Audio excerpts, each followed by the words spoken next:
안녕하세요. 내 마음속 책다방입니다. 저는 책방직입니다. 여러분은 어떤 계절을 좋아하세요? 아무래도 너무 덥거나 추운 여름과 겨울에 비해 상대적으로 가을을 싫어하는 분들은 그리 많지 않을 거란 생각이 드는데요.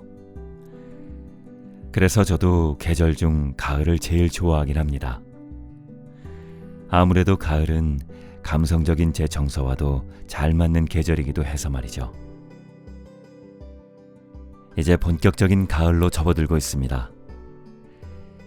요즘 연휴도 잦고 날씨도 좋아서 단풍 구경 가시는 분도 많으실 텐데요. 이럴 때 책 한 권 들어보시면 어떠실까요? 그야말로 책 읽기 참 좋은 계절이잖아요. 오늘도 여러분께 도움이 될 만한 좋은 책 한 권을 가지고 왔습니다. 오늘은 여행길에 저를 동참시켜주세요.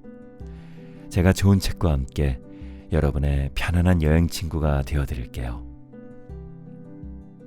그럼 이제 내 마음속 책다방 문을 열겠습니다.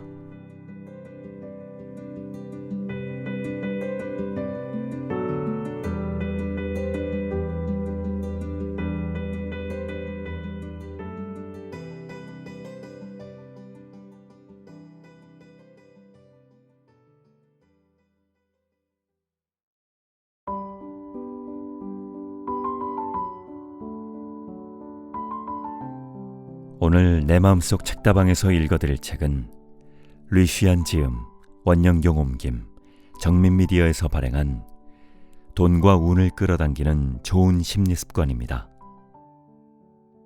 이 책은 하버드대 심리학 박사가 전하는 행복 수업으로 더 부유하고 더 행복하게 인생을 사는 법에 대한 내용을 담고 있습니다. 사실 우리에게 운 좋은 일들은 매일매일 일어나고 있습니다. 물론 여기서 말하는 운 좋은 일이란 로또 당첨처럼 온전히 확률에 기댄 행운이 아니라 우리 삶의 지렛대가 되어줄 행운의 기회를 말하는 것이죠. 다만 우리가 이를 알지 못할 뿐이라고 이 책은 얘기합니다. 이 책은 심리학을 바탕으로 어떻게 하면 더 많은 행운의 기회를 불러올 수 있을지, 또 어떻게 하면 그런 환경을 만들 수 있을지에 대해 이야기합니다. 이를 통해 더 큰 행운 기회를 만들어 더 부유하고 더 행복하게 인생을 사는 법을 알려주는 내용의 책입니다.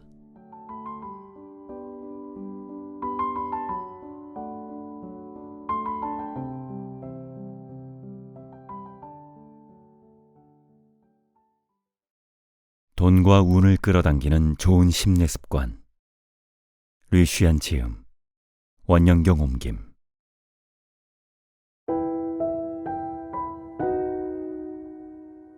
프롤로그. 행운을 불러오는 마음가짐이란. 21세기 초 심리학자 리처드 와이즈먼이 BBC와 합작해 실험을 진행한 적이 있다.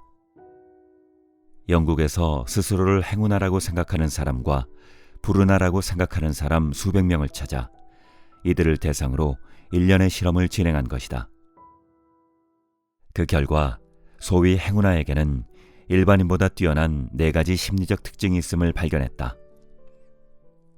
첫째, 수시로 찾아오는 우연한 기회를 포착하고 이를 잘 활용할 줄 알았다. 둘째, 직관력이 뛰어나 늘 그 직관에 기대어 일을 처리했다. 셋째, 자신의 운과 삶이 더 나아질 것이라고 믿어 의심치 않았다. 넷째, 좌절을 겪더라도 인간만사 새옹지마임을 잊지 않고 순탄치 않은 과정을 긍정적인 결과로 바꾸어 놓을 줄 알았다. 훗날 와이즈먼은 이 연구 결과를 토대로 행운의 법칙이라는 읽기 쉬운 심리학 책을 집필했다. 연구 결과와 통계 수치를 증거로 한 그의 저서는 내 연구의 시작이 되기도 했다. 말이 나온 김에 의미 있는 내 연구의 시작을 열어준 와이즈먼에게 심심한 감사와 존경의 뜻을 전하고 싶다. 행운의 법칙을 정독한 후에도 내게는 여전히 풀리지 않는 의문이 있었다. 와이즈먼의 결론이 매우 합리적이긴 했지만 조금 두루뭉술한 구석이 있었기 때문이다.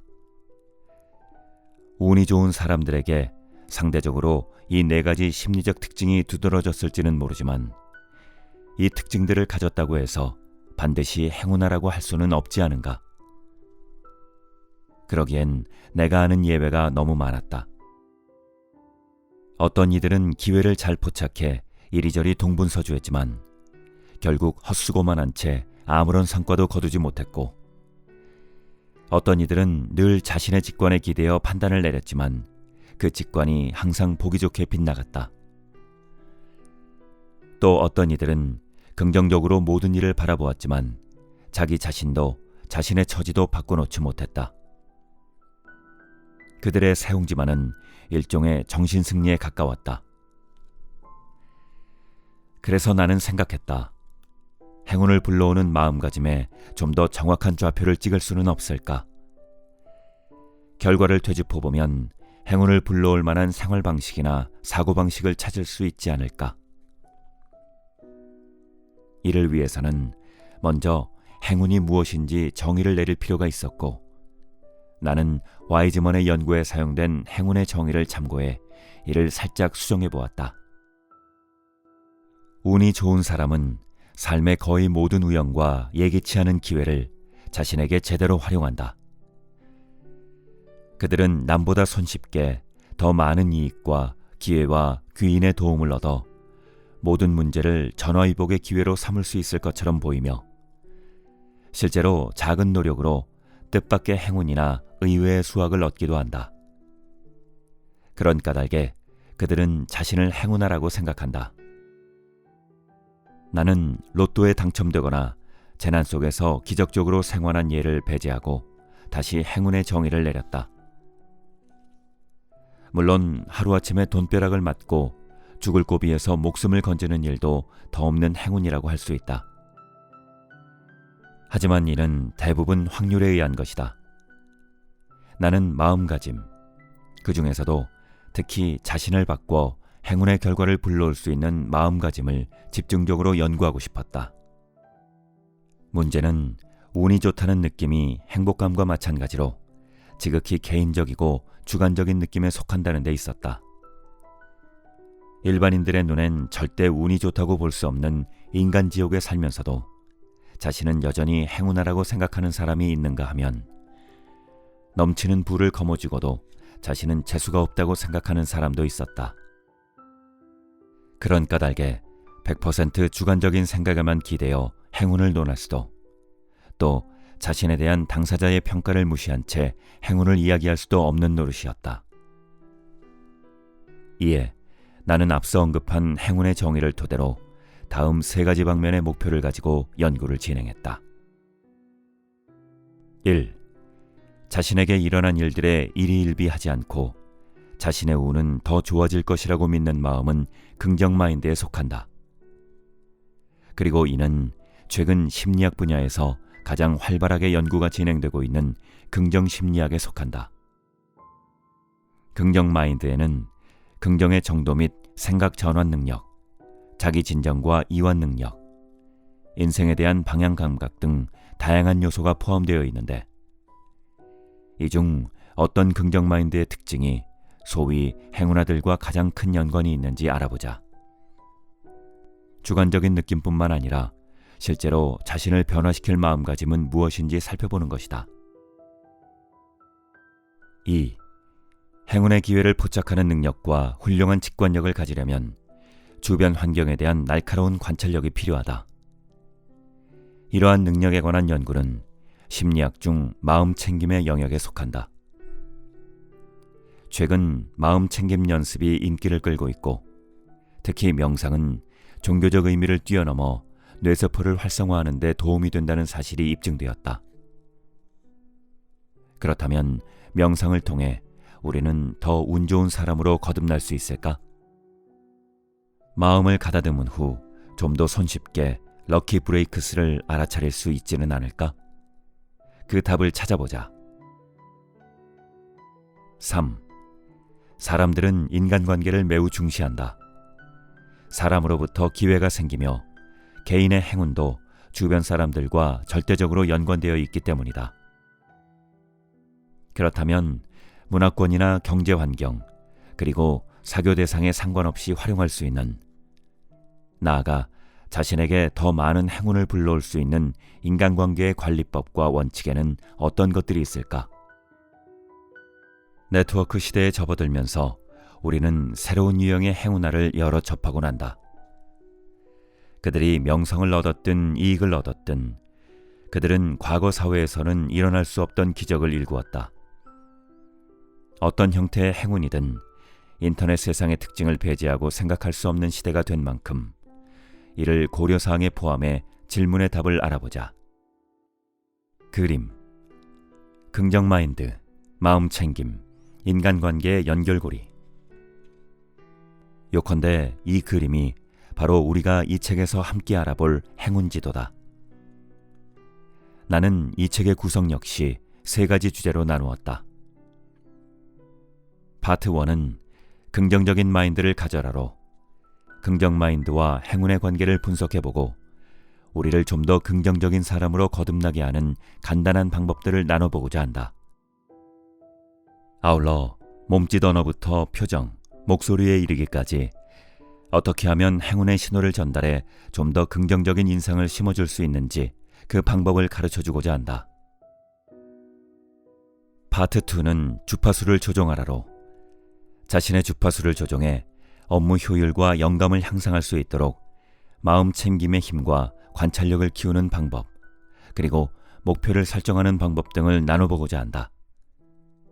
우리의 두뇌는 라디오와 같아서 주파수를 잘 맞춰야만 행운의 기회를 포착할 수 있기 때문이다. 파트 3는 연결하라로 다양한 분야의 연구 결과를 통합해 21세기에 가장 효과적이라고 생각되는 사교 방법을 공유하고자 한다. 여기서 연결은 단순한 점과 선의 연결이 아닌 관계의 연결을 의미하는데 온라인과 오프라인 세계 모두에서 활용할 수 있는 매우 실질적인 방법 공유를 원칙으로 하였다. SNS의 특성을 고려해 내 나름의 조언과 관점도 곁들였으니 좀 더 현명하게 SNS를 활용해 행운을 불러올 수 있기를 바란다. 한편 책 중간중간에 그리 많은 시간이 들지 않는 간단한 연습 문제도 마련했다. 나는 거창한 원칙을 내세우며 우리에게 대단한 변화를 강요하는 알맹이 없는 자기계발서를 아주 싫어한다. 어떤 변화든 어려움이 있게 마련이고 큰 변화는 작은 변화에서 시작하는 법이기 때문이다. 그래서 나는 작은 변화가 큰 행운을 불러온다는 생각으로 쉽게 실천 가능한 연습 문제들을 준비했다. 이 책은 순서에 크게 상관없이 읽을 수 있는 구성이긴 하지만 그래도 순서대로 읽기를 추천한다. 개인적으로 나는 세상과 마주하기 전 미리 그에 따른 준비를 해야 한다고 생각하는 사람인지라 긍정과 주파수 조종으로 자신의 내면을 단단히 한 후 사회적 관계를 연결하는 것이 좋다고 보기 때문이다. 이렇게 한 단계 한 단계 행운 지도에 대한 이해를 넓혀가다 보면 흥미로운 자아 탐구와 변화가 시작될 것이다. 자, 이제 준비가 되었다면 함께 행운의 여정을 시작해보자.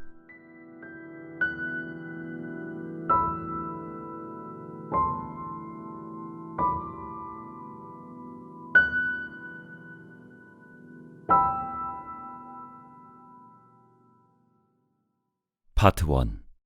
Get Positive. 긍정적인 마인드를 가져라.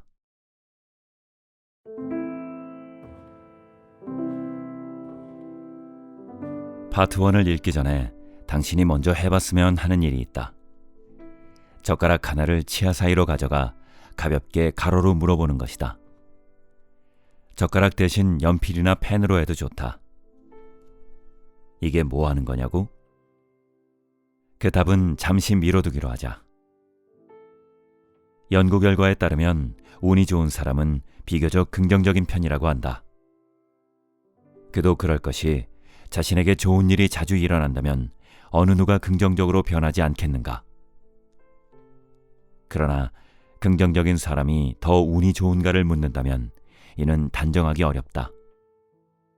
적어도 우리가 확신할 수 있는 한 가지는 긍정적인 사람이 인기가 많다는 사실이다. 비 오는 날보다 맑은 날이 사람을 더 활기차게 만드는 것처럼 긍정적인 사람의 말투나 행동거지로부터 발산되는 긍정 에너지 역시 주변 사람을 긍정적으로 물들일 수 있기 때문이다. 긍정적인 에너지가 부정적인 에너지보다 심신에 더 유익함은 물론이다. 최근 심리학계에서 가장 핫한 연구 분야 중 하나가 바로 긍정심리학이다. 이 분야의 연구 취지는 어떻게 하면 긍정 마인드를 길러 좀 더 즐거운 삶을 살아갈 수 있을까이다. 어쨌든 이 세상에 태어난 이상 우리에겐 즐거움을 추구할 권리가 있지 않겠는가? 내가 정의하는 행운아는 자기 자신을 즐겁게 만들 줄 아는 사람이다. 당신은 온종일 우울해하며 시니컬한 말만 쏟아내는 부자가 되고 싶은가? 나는 그러고 싶지 않다. 그런 사람은 내게 돈밖에 없는 가난뱅이에 지나지 않는다. 그가 내게 돈을 나눠준다면 단언컨대 나는 그보다 훨씬 더 즐겁게 돈을 쓸 수 있을 것이다. 물론 돈도 많고 행복하기까지 할 수 있다면 이보다 더 이상적일 수는 없을 것이다. 이는 우리 모두가 추구하는 목표이기도 하고 말이다. 물론 돈도 많고 행복하기까지 할 수 있다면 이보다 더 이상적일 수는 없을 것이다. 이는 우리 모두가 추구하는 목표이기도 하고 말이다. 그러나 문제는 자신에게 운이 따라 더 행복한 인생을 살기를 바라면서도 자신은 운 좋은 행운아가 아님을 드러내는 말과 행동을 골라 하는 사람이 많다는 것이다. 그것이 의도적이든 아니든 어쨌든 그들이 전달하는 부정적인 신호에 사람들은 그들을 다가가기 꺼려지는 사람 혹은 왠지 못 믿어온 사람으로 여기게 된다. 당신이 부정적인 사람이라면 아마 생각을 바꿔보라는 충고를 많이 들었을 것이다. 하지만 생각을 바꾸기가 어디 말처럼 쉽던가. 내가 지금 당신에게 파란색 코끼리를 상상하지 말아보라고 한다면 당신은 무엇을 떠올리겠는가? 사람의 생각은 외부적인 요소에 쉽게 영향을 받기 때문에 생각하지 말라고 하면 오히려 더 생각하게 되는 경향이 있다. 사실 생각을 바꾸는 데에는 연습도 필요하지만 그보다 환경을 바꿀 필요가 있다. 부정적인 영향에서 벗어나야만 실질적인 변화를 이끌어낼 수 있기 때문이다. 많은 사람이 자신은 생각을 쉽게 바꿀 수 있다고 말하지만 사실 그들은 현실을 도피하는 방법을 배웠을 뿐이다. 진심으로 자기 운을 바꾸고 싶다면 자신의 몸과 마음을 바로잡는 일부터 시작해야 한다.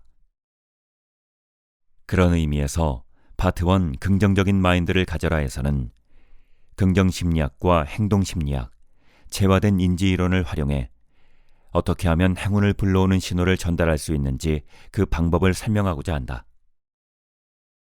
무슨 일이든 좋은 쪽으로 생각해야 한다고 스스로 강요할 필요는 없다. 1년의 연습을 마치고 나면 좀 더 낙천적이고 긍정적으로 변한 자신을 발견할 수 있을 테니 말이다. 이는 당신이 최상의 컨디션으로 행운 기회를 포착하고 그 기회를 받아들일 수 있도록 하기 위한 준비 과정이다. 아참, 혹시 아직도 젓가락을 입에 물고 있는가? 그렇다면 아주 좋다. 곧 그 이유를 설명할 테니 일단은 계속 물고 있길 바란다. 전통 심리학에서 뇌는 사고를 담당하는 기관, 몸은 행동을 담당하는 기관으로 인식되었다.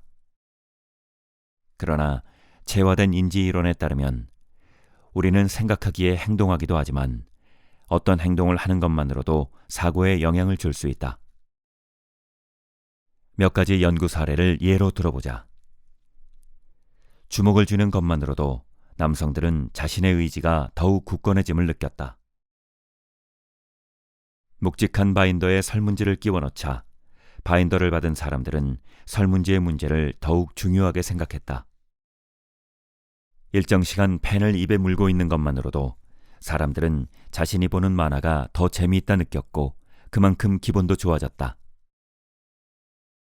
자, 이제 내가 젓가락을 물고 있으라고 한 이유를 알겠는가?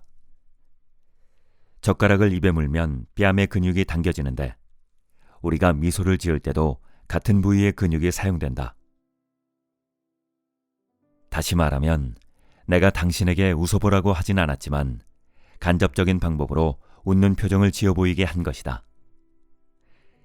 거울에 자신의 모습을 비춰보면 아마 내 말뜻을 이해할 수 있을 것이다. 입술로 또는 입술을 오므린 채로 젓가락을 물면 소용이 없다. 치아를 사용해야만 뺨 근육이 움직인다. 이는 당신이 즐거운 마음으로 이 책을 접했으면 하는 나의 바람이 투영된 작은 실험이다. 그래야 앞으로 이어질 내 조언들을 좀 더 열린 마음으로 받아들일 수 있을 테니 말이다. 물론 단순히 젓가락을 물고 있다 해서 갑자기 기분이 좋아지는 사람은 거의 없다고 할 만큼 이 실험의 효과는 미미하다. 그러나 대조 실험을 통해 확실하게 효과가 입증되었으니 조금밖에 도움이 안 될지라도 시도해볼 가치는 있지 않은가? 긍정적인 마인드를 가져라에는 이와 같은 기술들이 담겨 있다. 처음에는 그저 흉내내기에 지나지 않는다는 생각이 들 수도 있지만 꾸준히 행동하다 보면 자신의 변화를 체감할 것이다. 외적인 태도, 표정, 목소리부터 내적인 생각, 사고 습관에 이르기까지 연구로 실증된 방법들을 활용해 효과를 축적하고 나아가 더 긍정적이고 낙천적인 사람으로 거듭나는 것. 그래서 자신의 주변에 행운의 신호를 전파할 수 있게 되는 것. 이것이 바로 긍정적인 마인드를 가져라의 목표다.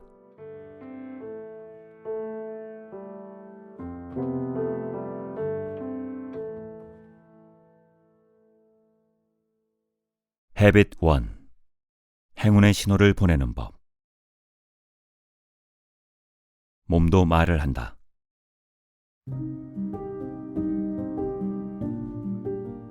켈리와 페니는 절친한 친구 사이다. 유학을 마치고 돌아온 두 사람은 주요 패션 행사나 명품 파티에 빠짐없이 초대될 정도로 타이베이 사교계에서 활발하게 활동 중인 유명 인사다. 다만 그녀들에게 특이점이 있다면 두 사람 모두 아름다운 미모를 지녔음에도 연애 운만큼은 확연히 다르다는 것이었다. 사진으로 보면 페니의 미모가 켈리보다 한 수 위인 듯하지만 파티에 참석할 때마다 괜찮은 남성들의 관심을 받는 쪽은 켈리였다. 페니에게는 말만 번지르르한 플레이보이나 파리만 꼬일 뿐이었다. 페니는 정말 괴로웠다. 켈리와 친한 친구이기는 하지만 자꾸 심사가 뒤틀리는 건 어쩔 수 없었다. 왜 괜찮은 남자들은 항상 켈리를 마음에 들어하는 거지? 나에게는 이상한 남자만 꼬이는데. 그녀는 생각할수록 기분이 나빴다. 그러다 어느 모임에서는 감정 조절에 실패해 분위기를 어색하게 만들기도 했다. 성대한 자선 파티가 있던 어느 날 저녁, 마침 두 사람이 함께 파티장으로 걸어 들어오고 있었다. 당시 재빠르게 스마트폰으로 그 모습을 남겼어야 했는데 그러지 못한 것이 아직까지도 아쉬움으로 남는다. 두 사람의 연애운이 왜 그렇게 딴판이 되었는지 사진만 봐도 눈치챌 수 있을 정도였으니까. 파티장으로 들어서는 켈리의 모습은 문틀과 어우러져 한 폭의 그림 같았다. 단정하지만 우아했으며 멀리서 보기에도 자신감이 넘쳐 보였다. 사람들에게 스스럼 없이 다가가는 모습도 확실히 눈에 띄었다. 어느샌가 훌쩍 자라 이제는 어엿한 숙녀가 되어버린 이웃집 소녀를 밖에서 우연히 만난 것처럼 그녀에게는 친숙한 매력이 있었다. 한편 페니는 하이힐을 신고 있어서 얼핏 봐도 모델 같은 느낌이었다. 그러나 갓 데뷔한 신인 모델처럼 조금은 경직되어 보였다. 그녀는 자신의 긴장감을 감추기라도 하려는 듯 한 손은 허리에 얹고 다른 한 손은 클러치백을 쥔 채 가슴을 가리고 있었다. 마치 내게 다가오지 마 라고 말하는 듯한 모습이었다. 어쨌든 이 두 퀸카의 등장으로 현장 분위기는 확연히 바뀌었지만 두 사람의 기운은 전혀 달랐다. 그녀들이 입구의 모습을 드러낸 순간부터 오늘 밤의 무대 주인공은 누가 될 것인지 이미 판가름이 나 있었다. 얼굴도 제대로 보기 힘든 그 짧은 몇 초에 어떻게 그토록 많은 것을 판단할 수 있는지 신기하지만 실제로 우리는 그렇게 했다.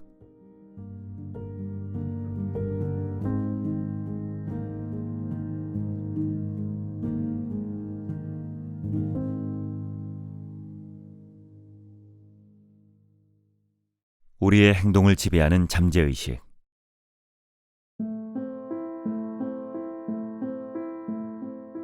과학자들이 전문 배우들을 대상으로 실험을 진행한 적이 있다.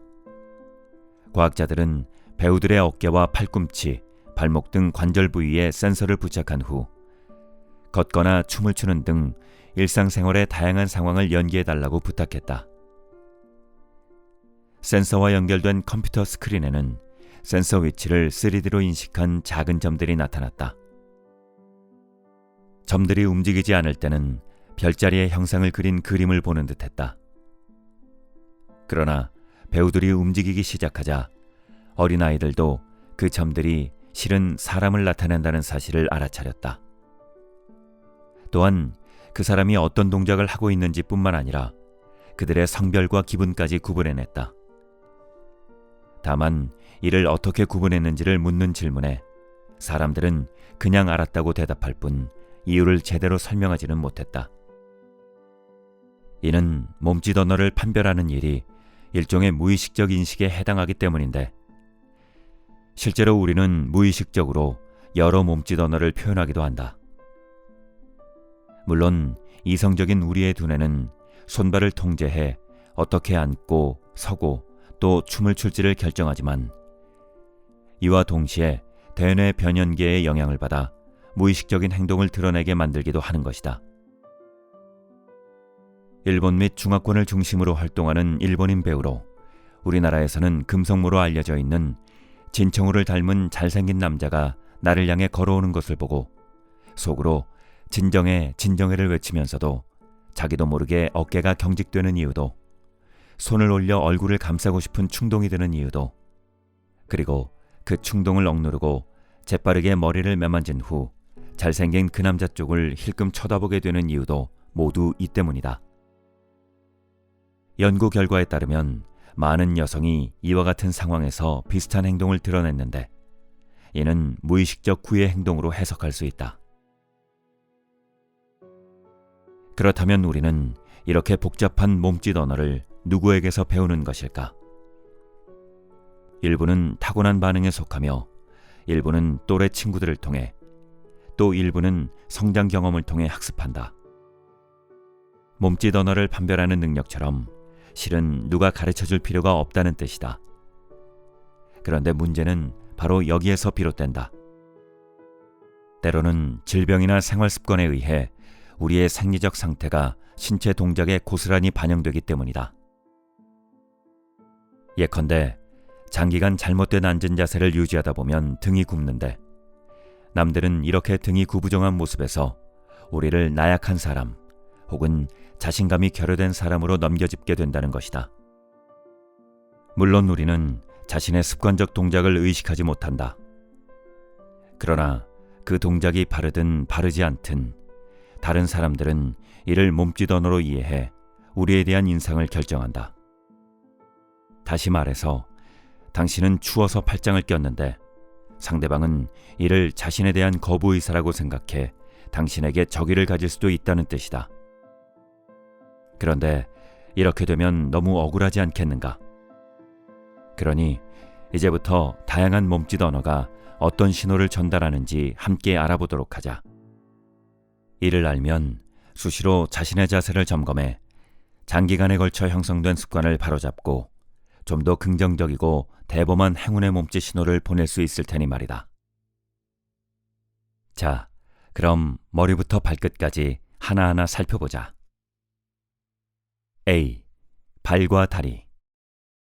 몸짓 언어 전문가들은 인간의 전신 중 가장 거짓말을 못하는 부위가 바로 발과 다리라고 말한다. 우리가 위험에서 벗어날 수 있도록 달리고 뛰고 오르는 기능을 하는 것이 바로 다리이기 때문에 우리의 발은 무의식적으로 우리가 가고 싶은 곳을 향하게 되어 있다는 것이다. 예를 들어 두 사람이 서서 이야기를 나눈다고 가정해보자. 이때 두 사람의 몸은 서로를 향해 있지만 발이 각각 다른 방향을 향하고 있다면 10중 8구 그저 지나는 길에 인사를 건네는 것일 뿐 그리 오래 이야기를 나눌 생각이 없다고 해석할 수 있다. 특별히 주의를 기울이지 않는 이상 발이 무의식적으로 전달하는 신호를 감추기란 쉬운 일이 아니다. 앉은 자세에서도 발과 다리는 많은 신호를 드러낸다. 가장 단정하게 앉은 자세는 두 다리를 나란히 모으고 발바닥을 땅에 붙여 옆에서 봤을 때 직각을 이루는 자세다. 그러나 군대나 면접장이 아니고서야 온종일 이렇게 정자세를 유지하는 사람은 극히 드물다.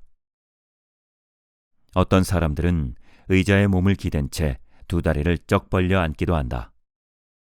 특히 청소년기의 남학생들이 이러한 자세로 앉기를 좋아하는데 이렇게 앉는 것이 편해서일 수도 혹은 멋져 보인다고 생각해서일 수도 있지만 실은 여기에도 무의식이 반영된다. 일단 다리를 쩍 벌린다는 건 자리를 차지하겠다는 뜻이다. 그러나 이때 의자에 몸을 기댐으로써 상대적으로 자신이 작아 보이게 만들었다면 이는 대장이 되고 싶지만 숨고 싶기도 해 라는 모순적인 심리를 드러낸다. 한편 어떤 이들은 낯가림이 심해 다른 사람과 이야기를 나눌 때면 무의식적으로 심리적 압박을 느껴 자신도 모르게 발이 다른 곳을 향하기도 한다. 언제든 달아날 준비를 하는 것이다. 아닌데, 난 그냥 그게 편해서 그런 건데 라고 말한다면 달리 반박할 길은 없다. 그러나 다른 사람들은 여전히 당신의 선 자세와 앉은 자세에서 모종의 심리 상태를 읽어낼 것이다.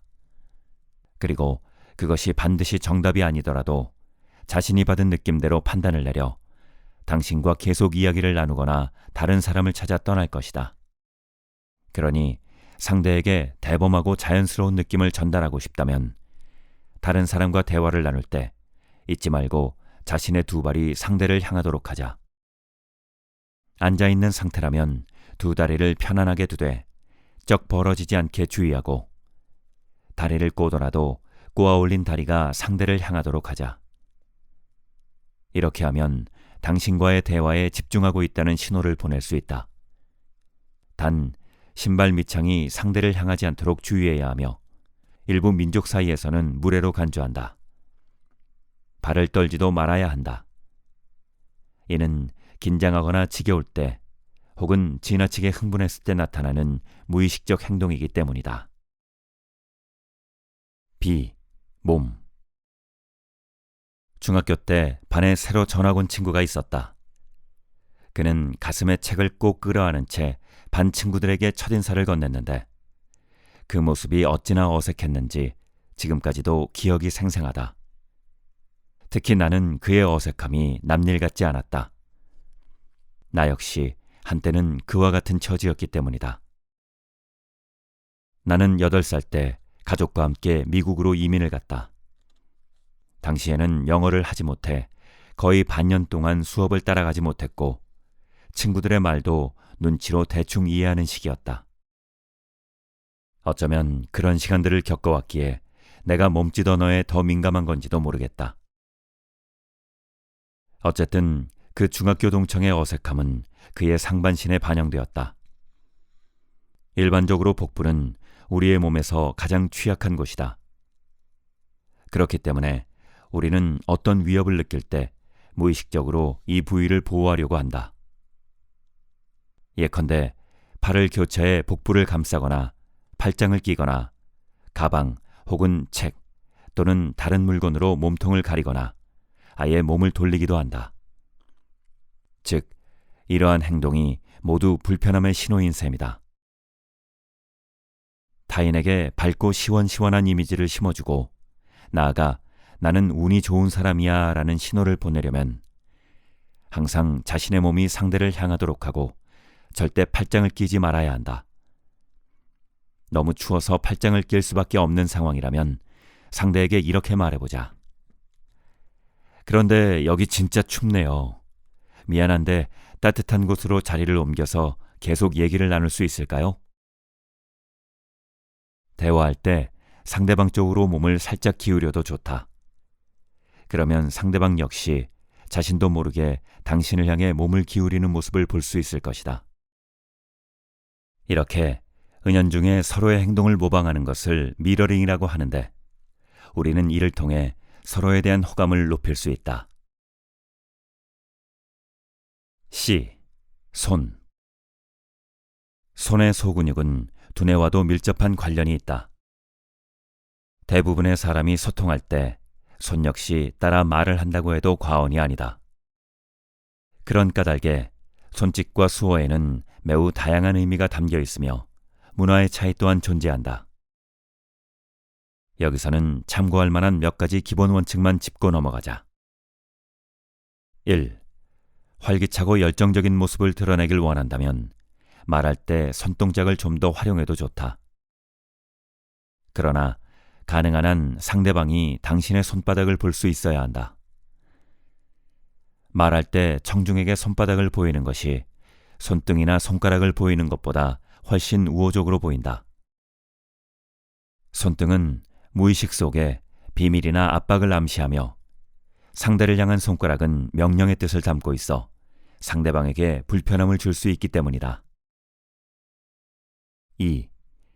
엄지는 우리에게 매우 중요한 의미가 있다. 손가락 중 가장 힘이 셀 뿐 아니라 무언가를 잡고 기어오르게 하는 능력의 상징이기 때문이다. 칭찬과 유능함의 뜻으로 엄지를 치켜 세우는 이유도 여기에 있다. 유심히 관찰해보면 알겠지만 부끄러움을 타거나 긴장을 한 사람은 엄지를 감춘다. 엄지를 드러내는 것은 비교적 자신이 있다는 신호다. 거울 앞에 서서 두 손을 주머니에 넣은 다음 자신의 모습을 살펴보라. 그리고 다시 같은 자세에서 엄지만 밖으로 내어보라. 왠지 달라 보이지 않는가? 통계에 따르면 사장과 고위 간부들은 이런 자세로 직원들 앞에 서는 반면 직급이 낮은 직원들은 항상 엄지를 감춘다고 한다. 그러니 은근하게 자신감과 지위를 드러내고 싶다면 엄지를 드러내자. 3. 팔꿈치는 매우 단단하면서도 유연한 신체 부위로 싸움할 때 공격과 방어가 모두 가능한 만큼 그 위치에 따라 상대에게 전달하는 신호도 달라진다. 상대를 향해 팔꿈치를 올리는 것은 일종의 위협 자세인데 영화 속에서 흔히 패거리가 이렇게 서 있는 모습을 볼 수 있다. 두 손을 허리에 얹는 자세 역시 자리를 차지하겠다는 잠재의식이 반영된 행동으로 상대에게 위압감을 주기 쉽다. 상대적으로 팔꿈치를 몸에 바짝 붙이고 있으면 부자연스러운 느낌을 준다. 다음에 모임에 나가거든 친구들이 포옹할 때의 팔꿈치 위치를 관찰해보라. 친한 사이일수록 팔을 더 크게 벌려 팔꿈치가 몸에서 멀어지는 반면 썩 친하지 않은 경우 포옹은 하더라도 팔꿈치는 몸에서 그리 멀리 떨어지지 않을 테니 말이다. 그러니 우호적인 모습을 자연스럽게 드러내고 싶다면 팔꿈치가 직접적으로 상대를 향하지 않도록 하고 대화를 나눌 때는 팔꿈치가 몸에서 너무 멀리 혹은 가까이 있지 않도록 두자. D. 목과 머리. 얼굴 표정이 전달하는 신호에 대해서도 집중적으로 이야기하겠지만 사실 우리의 머리와 목만 봐도 많은 신호를 읽어낼 수 있다. 목은 대동맥이 가장 뚜렷하게 드러나는 곳으로 가장 약한 부위이자 섹시한 부위이기도 하다. 많은 포유동물이 교배 시 상대의 목을 물곤 하는데 아마도 그곳에서 페로몬이 발산되기 때문일 것이다. 남녀가 대화를 나눌 때 여성이 고개를 살짝 기울여 목을 드러낸다면 이는 일종의 호감 표시다. 어린아이가 눈을 크게 뜨고 고개를 한쪽으로 기울이면 유독 귀여워 보이는 이유도 여기에 있다. 그러나 대화 중 상대가 연신 목덜미를 만진다면 초조하거나 짜증이 난다는 신호일 수 있다. 목이 뻐근해 안마가 필요한 상태가 아니라면 말이다. 그러니 괜한 오해를 사지 않으려면 목덜미는 되도록 만지지 않는 것이 좋다. 한편 머리의 위치는 대부분 턱에 의해 좌우된다. 턱을 드는 행동은 자신감의 표현이지만 지나치면 오만하다는 느낌을 줄 수 있다. 반대로 턱을 내리는 행동은 무력감의 표현이다. 이와 동시에 어깨를 움츠리며 등을 굽힌다면 전형적인 기죽음을 나타낸다. 이러한 몸짓 언어는 자신감이 없어 보인다는 느낌을 주는데 특히 잘못을 들킨 아이들에게서 이러한 몸짓 언어가 두드러지게 나타난다. 더 간단한 방법은 없을까? 이쯤 되면 분명 이런 생각이 들 것이다. 참나, 그 많은 부위를 어떻게 다 기억하고 신경 쓰라는 거야? 그렇게 살면 너무 피곤하지 않나? 그렇다. 사소한 행동을 하나하나 신경 쓰기란 여간 피곤한 일이 아니다. 게다가 오래된 습관들은 단번에 고치기도 어렵다. 고치려 할수록 오히려 어색해질 것이다. 그럼 어떻게 해야 할까? 더 간단한 방법은 없을까? 있다. FBI 행동의 심리학에 이런 말이 나온다. 행동 심리학에 관심이 있다면 꼭 읽어보라. 중력을 거스르는 행동은 일반적으로 긍정적인 정서를 반영하는 정직한 온도계와 같다고 할 수 있다. 기분 좋은 사람은 길을 걸을 때 마치 춤을 추듯 발걸음이 가볍고 경쾌하지만 시리에 빠진 사람은 등에 무거운 짐을 짊어진 듯 발걸음이 무겁다.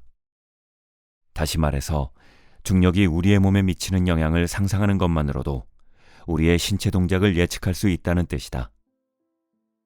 마찬가지로 신체 부위를 하나하나 신경 쓸 필요 없이 상상만으로도 자연스럽게 행운을 부르는 자세를 가질 수 있다. 나는 요가 초심자인데 수업 시간에 선생님도 이런 말씀을 하셨다. 한 발로 서서 두 손을 합장하듯 모은 다음 머리 위로 뻗는 브릭샤아사나, 일명 나무 자세를 할 때 초보자들은 균형을 잃기 쉬운데 천장에서 내려온 밧줄을 잡고 있다고 상상하면 균형을 잡기가 훨씬 수월해진다고 말이다. 이 방법은 신기하게도 정말 효과가 있으니 한번 시도해보라. 요컨대 여기에는 관념운동 효과의 원리가 숨어 있다. 간단히 말하면 우리의 생각이 신체의 대근육을 제어할 뿐만 아니라 단독으로 제어하기 힘든 소근육에까지 영향을 준다는 뜻이다. 따라서 간단한 상상의 시각화로 자세를 가다듬는다면 자연스럽게 긍정적인 자세를 가질 수 있다. 먼저 다른 사람에게 방해받지 않는 조용한 장소를 찾아 바른 자세로 서보자. 이때 아랫배는 살짝 집어넣고 턱은 너무 높게 들지 않도록 한다. 이어서 긴장을 풀고 머리부터 눈, 귀, 턱, 목, 어깨, 팔, 그리고 발까지 신체 각 부위에 대한 중력의 작용을 느껴보자. 그런 다음 빗줄기가 당신의 골반과 모든 척추를 연결해 목을 지나 두뇌를 관통하여 마지막으로 정수리의 백회열을 뚫고 나간다고 상상해보자. 그 빛이 계속 뻗어나가 천장을 가로질러 하늘로 향할 때까지 말이다. 이제 하늘에 고정된 그 빗줄기가 당신의 좌골, 골반, 척추, 목, 머리를 쭉 당겨 당신을 더욱 올곧게 만들었다. 그 덕분에 두피가 살짝 얼얼하고 두 발은 가벼워졌다. 몸무게 일부를 빗줄기가 지탱하고 있으니 말이다.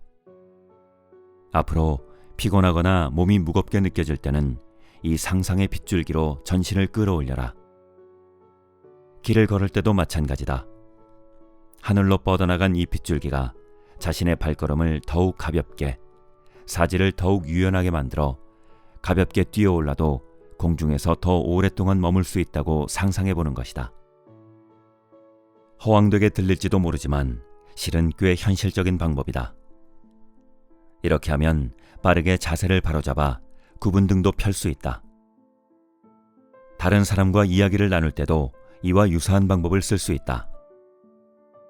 행운의 빗줄기가 자신의 가슴에서 뿜어져 나와 자신이 정조준한 상대가 행운의 신호를 받게 되는 상상을 해보는 것이다.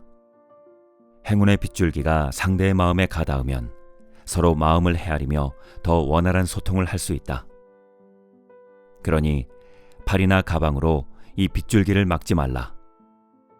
상대를 포옹할 것처럼 팔을 벌릴 때 그 빗줄기는 더 넓고 더 밝게 빛난다. 이러한 상상의 시각화를 활용하면 자연스럽게 몸이 상대를 향해 밝고 따뜻한 자태를 드러낼 수 있다.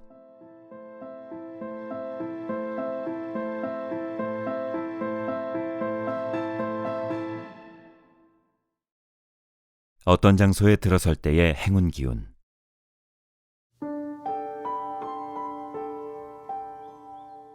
동양의 현학자들이 말하는 기운은 서양의 아우라와 비슷한 의미로 사람이 발산하는 영혼의 스펙트럼을 말한다. 과학적 근거가 있고 없고를 떠나 우리는 기운으로 자세와 몸짓 언어를 비유할 수 있는데, 운이 좋은 사람은 따뜻하고 안정적이며 긍정적인 기운을 내뿜는다. 그들이 내뿜는 행운의 빗줄기에 사람들은 자연스럽게 그들에게 이끌린다. 반면 운이 나쁜 사람은 불안정하고 부정적인 기운을 내뿜으며 지나치게 기센 모습이나 필요 이상으로 위축된 모습으로 사람들의 경계심을 불러일으킨다. 그러나 자세를 바로잡는 것만으로도 자신의 기운을 대폭 개선해 더 좋은 첫인상을 남길 수 있다. 그럼 자선 파티가 있던 그날 저녁으로 다시 돌아가자. 켈리와 페니가 등장했을 때 두 사람의 자세에는 각기 다른 기운이 반영되어 있었다. 켈리는 자연스러우면서도 자신감 있는 모습으로 사람들에게 편안한 인상을 심어주었고, 역시나 많은 사람이 그녀에게 다가가 말을 걸었다. 한편 페니는 방어적인 모습으로 그녀에게 말을 걸어봤자 냉담한 반응이 돌아올 거라는 느낌을 주었다. 어쩌면 그런 까닭에 페니에겐 뻔뻔한 플레이보이나 시쳇말로 파리들만 꼬인 것인지도 모른다. 또 어쩌면 다소 자신감이 없어 보이는 그녀의 모습이 소위 육식남에게만 통했을 수도 있고 말이다. 훌륭한 조건을 가진 두 여성의 연애운이 왜 그렇게 달라졌는지 나는 그녀들이 파티장에 들어선 순간 단박에 알아차렸다. 나는 그녀들에게 다가가 인사를 건넨 후 목소리를 낮춰 페니에게 말했다. 차라리 집에서 TV나 볼 걸 그랬죠? 그러자 페니는 놀란 듯 눈을 크게 뜨고 나를 한번 쳐다보더니 나지막하게 말했다. 맙소사, 그렇게 티가 나요? 다른 사람들은 눈치 못 챌 거예요. 농담이거든요. 나는 서둘러 그녀를 안심시켰지만 사실 속으로는 이렇게 말하고 싶었다. 다른 사람들은 눈치 못 챌 거예요. 하지만 그들도 느낌으로 알겠죠. 다음에 그녀의 마음이 조금 편해지거든 그녀에게 꼭 빗줄기를 선물해야겠다.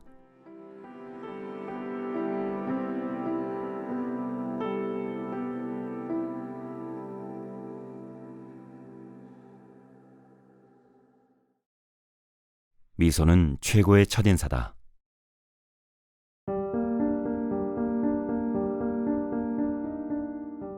과거 2년 동안 사귄 여자친구가 있는데 그중 1년 반은 그녀의 어머니에게 내가 미움을 받고 있다고 생각했다. 나를 볼 때마다 원수를 보듯 입꼬리를 내린 채 턱을 치켜들고 눈살을 찌푸렸기 때문이다. 이렇게 말하면 실례일지도 모르지만 그 모습은 마치 불도그 같았다. 그래서 난 줄곧 그녀의 어머니를 피해 다녔다. 당시 여자친구의 아버지가 날 지지해주지 않았다면 아마 눈치에 못 이겨 더 빨리 헤어졌을지도 모를 일이다. 그러던 어느 날 여자친구와 함께 옛날 앨범을 정리하다가 그녀가 어렸을 때 찍은 가족 사진을 보게 되었다. 그런데 모든 사진 속 그녀의 어머니 모습이 나를 보던 그 얼굴과 똑같은 게 아닌가. 나는 궁금함을 참지 못하고 여자친구에게 물었다. 그런데 어머니는 왜 이렇게 다 무뚝뚝하게 나왔어? 아, 원래 그러셔. 안 그래도 입꼬리가 처졌는데 나이가 들면서 더 심해졌거든. 그래서 되게 엄해 보이는데 실은 좋은 분이야. 너도 자주 보다 보면 알게 될 거야. 이후 용기를 내 여자친구의 어머니와 몇 번 대화를 나눠보니 확실히 마음씨 곱고 소박한 전형적인 우리네 어머니였다. 여자친구의 집에 갈 때마다 어머니는 배가 터질 만큼의 음식을 내오셨고 고맙다는 나의 인사에도 무뚝뚝하게 됐으니 많이 먹어 라고 답할 뿐이었다. 그래서 나는 언젠가 여자친구의 어머니를 웃게 만들겠다는 목표를 세웠다. 안타깝게도 목표를 달성하지 못한 채 여자친구와 헤어졌지만 그래도 우리는 여전히 좋은 친구로 남았다. 이후 그녀가 외국에서 결혼식을 올렸을 때도 비행기를 타고 날아가 참석했을 정도로 말이다. 물론 결혼식에서도 그녀의 어머니 표정은 여전히 엄숙했다. 오죽하면 주례를 선 신부님까지 당황하며 쩔쩔맬 정도였을까. 예식이 끝나고 피로연 자리에서 나는 전 여자친구의 남편을 한쪽으로 불러 말했다. 이건 비밀인데 사실 예전에 그쪽 장모님을 얼마나 무서워했는지 몰라요. 그러자 그는 곧바로 술 2잔을 들고 와 한 잔을 내게 건네며 말했다. 맙소사, 무슨 말인지 완전 이해가 되네요. 자, 건배합시다.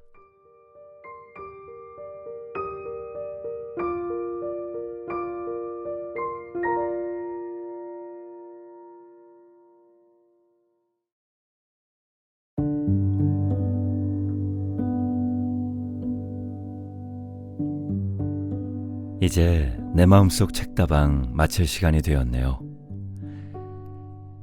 요즘 아침 저녁으로 일교차가 커서 자칫 감기 걸리기 쉬운 때인 것 같습니다. 사람의 마음속 온도에도 일교차가 있다고 하는데요. 부디 뜨거운 마음과 차가운 마음을 적절하게 잘 쓸 줄 아는 현명한 사람이 되어야겠다는 바람을 가져봅니다. 그게 결코 쉽지는 않은 일이겠지만 그래도 한번 노력해 보도록 하겠습니다. 저는 다시 새로운 책을 가지고 인사드릴게요. 오늘도 함께 해주셔서 감사합니다. 저는 책방지기였습니다.